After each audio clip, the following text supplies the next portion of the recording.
Les autonomistes ont présenté 3 candidats, dont la candidature du marquisien Benoît Kaouteï, qui a retiré sa candidature au moment du vote. À part l'élu de Nukuhiva, Nicole Sanquer pour Ahere Polinetia et Édouard Fritsch pour le Tapura Amui ont souhaité marquer le coup en se présentant également à la présidence du pays. S'ils étaient assurés de perdre, les autonomistes entendaient affirmer leur opposition active durant la prochaine mandature. Caroline Fary, Aurélien Jeffoc.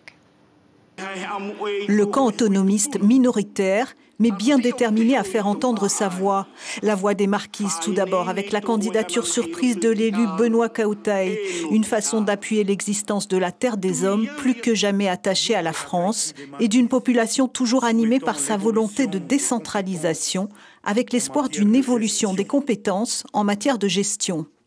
Nous avons proposé pour cela la création d'une communauté de communes que nous souhaitons aujourd'hui voir évoluer en communauté d'archipel.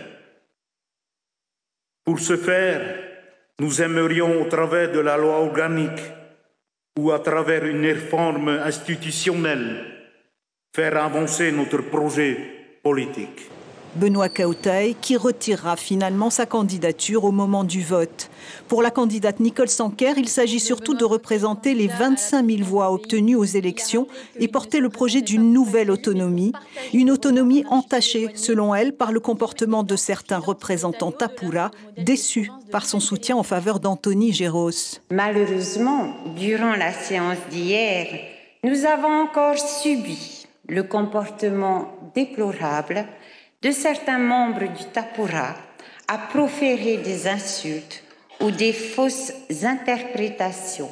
Il serait donc vain et dérisoire de critiquer à outrance les autres, qu'ils soient orange, vert ou jaune, pour ensuite appeler à l'unité d'un soi-disant camp autonomiste.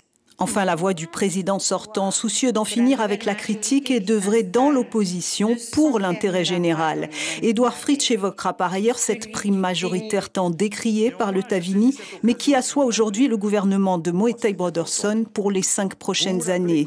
Édouard Fritsch, dans un véritable plaidoyer pour l'autonomie. 46 ans d'autonomie, depuis Francis Sonfort, Gaston Floss, ont permis à la Polynésie de progresser.